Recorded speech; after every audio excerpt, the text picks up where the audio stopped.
बहुत खूब, बहुत खूब, बहुत मजा आया। क्या बात है, वाह वाह, क्या सीन है, मजा आ गया आज तो।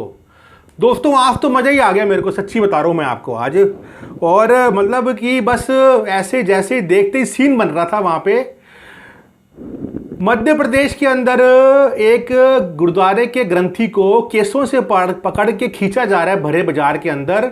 मैं तो कहता हूं वाह, मजा ही आ गया मेरे को देख के यार, सच्ची में। आज तो मैं क्या बोलूं आप लोगों को कि मध्य प्रदेश की तहसील राजपुर का डिस्ट्रिक्ट बरवानी के अंदर एक ग्रंथी सिंह को केसों से पकड़ के एक पुलिस वाला सरेआम घसीट रहा है।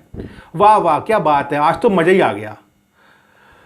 कितनी शर्म की बात है जब पूरी दुनिया में, पूरे विश्व में हर एक बंदे को पता है कि सिख के केसों का क्या महत्व है।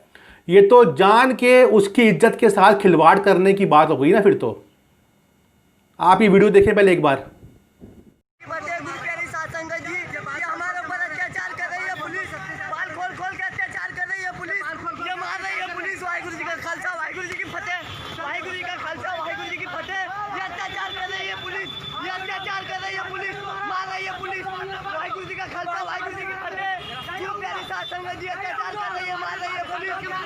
पुलिस मार रही है हमको, दुकान लगाने नहीं दे रही है, दुकान लगाने नहीं दे रही है। ये पुलिस मार रही है, दुकान लगाने नहीं दे रही है। वाहिगुरु जी का खालसा, वाहिगुरु जी की फतेह। नाजायज मार रही है पुलिस हमको, ये पुलिस वाला मार रहा है नाजायज पुलिस। वाहिगुरु जी का खालसा, वाहिगुरु जी की फतेह। हमारी सुनवाई करो सर, हमारी सुनवाई कीजिए। ये पुलिस वाले मार रहे हैं हमको, अत्याचार कर रहे हैं सर हमारे ऊपर। ये पुलिस वाले मार रहे हैं, जबरदस्ती ले जाके बिठा के मार के हमको, हमारे ऊपर अत्याचार। जब ये पुलिस वाले को पता है, पूरी दुनिया के लोगों को पता है, चलो मान लेते हैं कि उस ग्रंथी की कोई गलती थी, उसने कुछ ऐसा काम किया था, तो क्या सीधा उसकी धार्मिक भावनाओं के, मतलब धर्म के हिसाब से पुलिस वाले अब जोर आजमाइश करेंगे लोगों के ऊपर?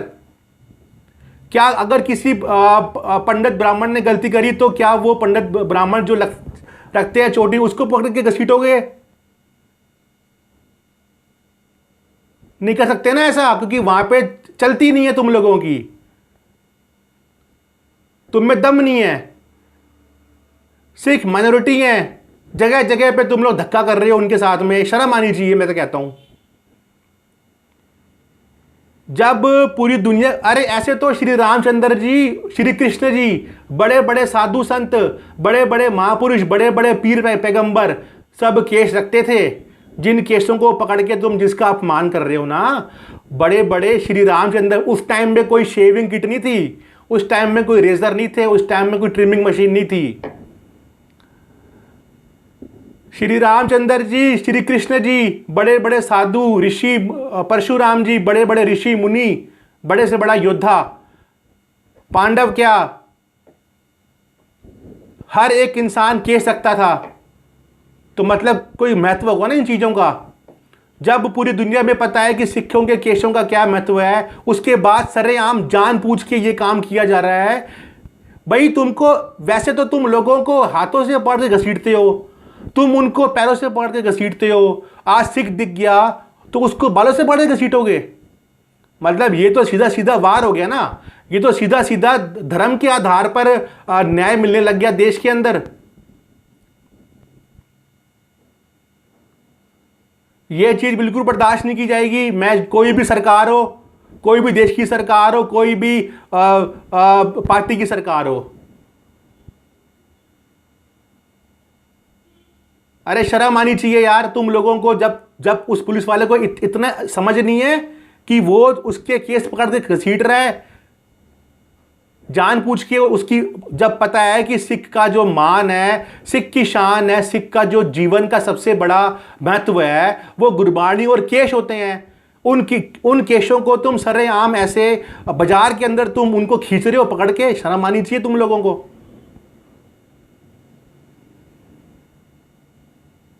क्या, चलो मान लेते हैं उसका कोई कसूर था, अरे उसको घसीटना था तो हाथ से घसीटते ना।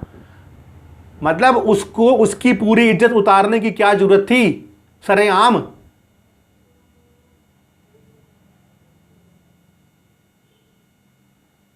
सबको पता है कि सिख के जीवन के अंदर केसों का क्या महत्व होता है। क्या वो नहीं जानता था पुलिस वाला जो उसको ऐसे सरेआम उसके केसों से दोस्तों मैं आपको साफ बता रहा हूं, ये तो सीधा सीधा धर्म के आधार पर हमारे जो जो हमारे देश में संविधान है ना, उसकी तो कोई वैल्यू नहीं रह गई।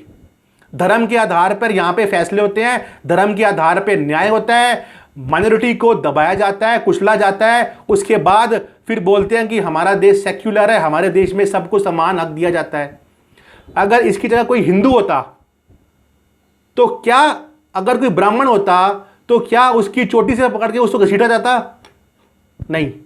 लेकिन सिख है, माइनॉरिटी है, तो जुल्म करना बनता है, अधिकार मिल जाता है लोगों को जुल्म करना।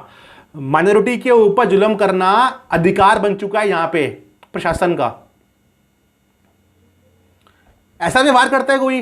बड़े शर्म की बात है दोस्तों। आज मुझे पहली बार इस देश का नागरिक होने में शर्म महसूस हो रही है कि जहां पर एक ऐसे धर्म को, मतलब धर्म के नाम पे लोगों को टारगेट किया जा रहा है, जानबूझ के उसकी पगड़ी खोल के उसको केसों से घसीटा जा रहा है। इसका मतलब ये है कि उसको धर्म के नाम पे जलील करना है, ताकि लोगों को पता लगे कि अब यहां पर हमारे देश में ये काम भी हो सकते हैं।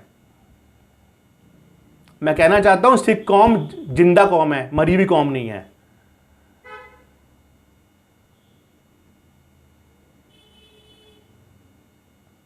बड़ा अफसोस हुआ दोस्तों मेरे को देख के।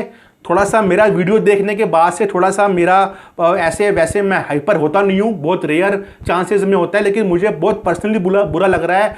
बुरा ये नहीं लग रहा कि उस पुलिस वाले ने अगर कोई गलती करी है तो उस पर केस चलाओ, उसको अंदर डालो, लेकिन जानबूझ के केसों से घसीटना, ये तो सीधा सीधा उसकी इज्जत के साथ पूरी सिख कौम की जो इज्जत है उसको उसके साथ में खेलने वाली बात हो गई।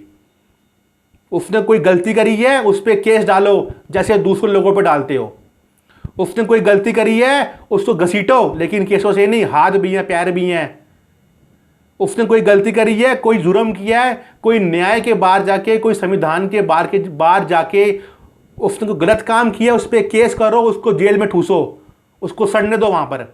लेकिन ये सब चीजें बर्दाश्त नहीं होंगी भाई लोगों, मैं आपको पहले कह दूं। धर्म के नाम पर अगर संविधान चलेगा इस देश के अंदर, तो माइनॉरिटी का यहां पे रहना मुश्किल हो जाएगा। हमारा देश को पाकिस्तान हमने नहीं बनने देना, जहां पर सबके दिमाग में एक जैसी सोच चलती है। हमने अपने देश को सूडान नहीं बनने देना, हमने अपने देश को युगांडा नहीं बनने देना, हमने अपने देश को एक ऐसी कंट्री नहीं बनने देना जहां पे माइनॉरिटी को कुचला जाता है, जहां पे माइनॉरिटी को। ऐसे तो फिर पाकिस्तान और हमारे देश में क्या फर्क रह गया? वहां भी हिंदू सिखों को पीटा जाता है, वहां भी उनकी लड़कियों को बलात्कार किया जाता है। आज घसीट रहे हो, कल को बलात्कार भी हमारे देश में शुरू हो जाएंगे। दोस्तों मेरी सबसे अपील है भाइयों से कि इस चीज का विरोध करें। जो भी मेरे वीडियो देख रहे हैं, सत श्री अकाल, नानक नाम चढ़दी कला, तेरे पाने सरबत दा भला।